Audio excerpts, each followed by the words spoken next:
Hello, I'm Jocelyn. I'm Erika, and we're the Butcher Girls. And it is a beautiful day here at the Brooklyn Navy Yard. We are at the Food52 headquarters right behind us. Today we are going to make a grilled porcini and fennel sausage with a stone fruit panzanella salad. Okay, so I'm gonna go ahead and get the sausages on the grill. Yep. I'm gonna put just a little bit of oil. It'll just help them brown a little faster. So when we set up our grill, we put all of our coals on one side. That created a hot zone. It's where you want to sear stuff, where you want to put grill marks on everything. Nice and hot. So with raw sausage, it's kind of tricky to cook on the grill sometimes because you don't want to cook them all the way on the hot side because they'll burst and then all the fat will come out and they'll be dry.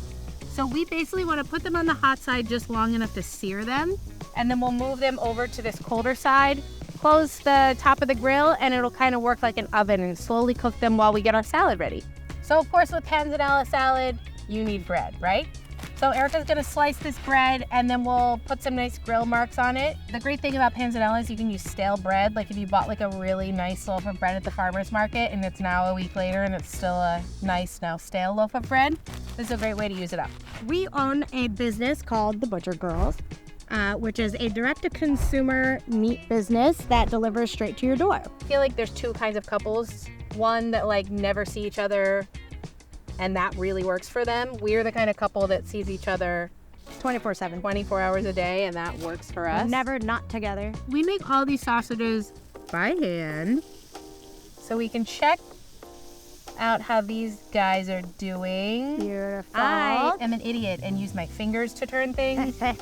You can use a towel. These sausages that we're grilling today are made up of dry porcini sausage that we grind and mix into the sausage spice mix along with fennel seeds and garlic, black pepper. It's super duper yummy and does a really, really good job in this panzanella. So we're gonna let these cruise a little bit, and then I'm just gonna throw this bread on here because you are not at risk for undercooking the bread. You really just want to get it nice and crunchy and crispy and some beautiful grill marks on there. So when I think of the summertime, I think of stone fruit because it's just like the most delicious thing that the summer season has to offer. In this case, we're using beautiful apricot. I think that the sweetness that comes with the stone fruit and like the most ripe, delicious, juicy fruits are gonna do the best in this particular recipe. So these apricots are gonna go on completely raw. Since our sausage is already seared, I moved it over to the colder side so it can kind of cruise and cook all the way through without burning. Do you find that cooking the sausages more gradually kind of helps to keep all the juices in place? I do, in Yeah. fact. Good guess. All right. Well, I'm gonna get working on the vinaigrette.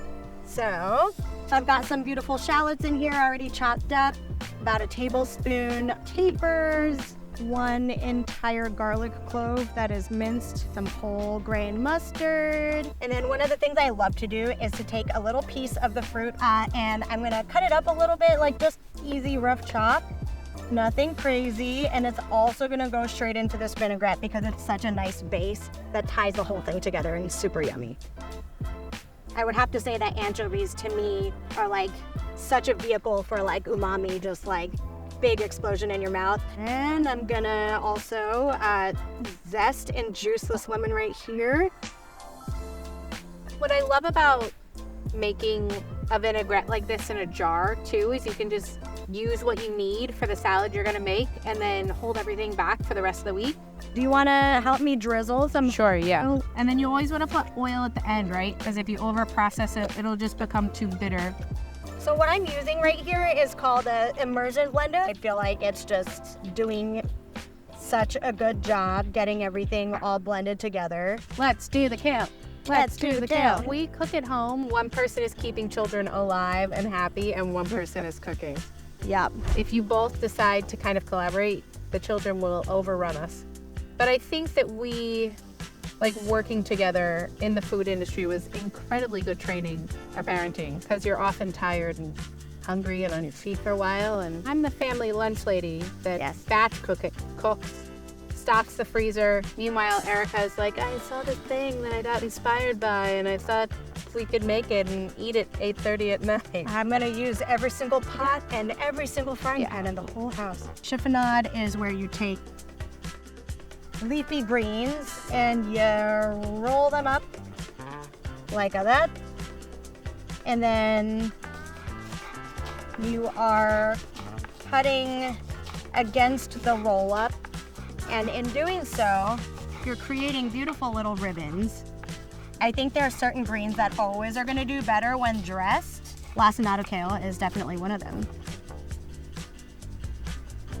While you're working on that, I'm gonna add this gorgeous shaved fennel. Gosh, I love fennel because it's so super crunchy. Sliced red onion. I like to take red onion and put it in cold water for a little bit just to like let some of the bitterness and spiciness leach out. Just like with any other meat, you want to wait a couple minutes to slice your sausage. But you don't want all the fat to run out right at the very end. How about while you cube the bread, I'm gonna start working on the apricots. Cool. The big thing we're learning about sharing in our household. What do you think? Like bite size like this? Sure. Yeah.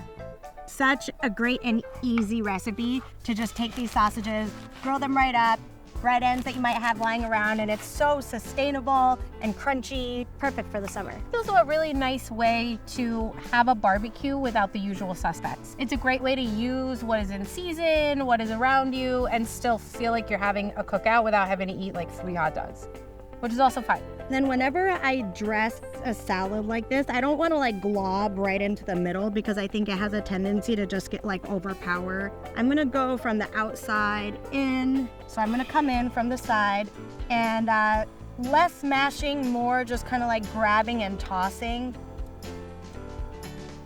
Our pork comes from a really terrific pig farm upstate called Gibson Family Farms. They practice like really wonderful regenerative agriculture. Berkshire is just the breed of pig that will grow in a way that is the most advantageous to a farmer. Yes. And it has the best yield. There's not too much fat, but it still gives you like a nice, beautiful pork chop in the center. It's like really porky, delicious, juicy thing. So in here right now, we are throwing in some torn mint leaves, fresh basil leaves, and parsley, and it's gonna be a perfect finish to this gorgeous salad.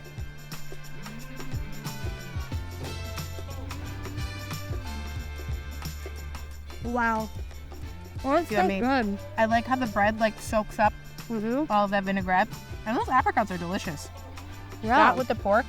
This is so yummy. Really good. You can actually find this recipe just below. So don't forget to like and subscribe. And if you decide to try it, we would love to hear what you think.